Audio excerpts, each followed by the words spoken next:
Mwanadamu anatafuta nini cha kujiridhisha naye moyoni mwake. Shangaa ana gari lakini yaani watoto wake hamna mwenye akili hata huyo. Huo ndo ukoma sasa.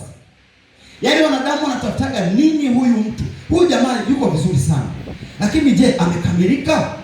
Wanaanza kufuatilia sema hujasikia story za mke wake. Wanasema hapo ndo anafurahia sasa. Kwa sababu hiyo ndo inawapaga moyo wanadamu. Mwanadamu huwa asilimia kubwa furaha yake huwa ni kusikia ile unavyojieleza vile. Yaani msinione hivi. Nilikuwa na biashara. Yaani nimefilisika, sema wewe. Jamani utarudi tu. Akitoka hapo ni simu ya kwanza. Sema maisha haya wewe acha tu. Hivyo unajua fana amefilisika kabisa. Pale alikuwa anakuambia Mungu atakuinua tu. Bwana Yesu apewe sifa.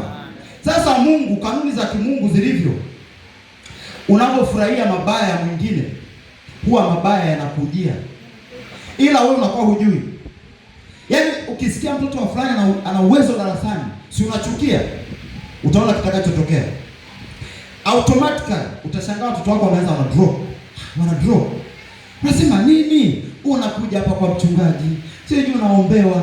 Kumbe kuna kitu inatakiwa ubadilike wewe mwenyewe.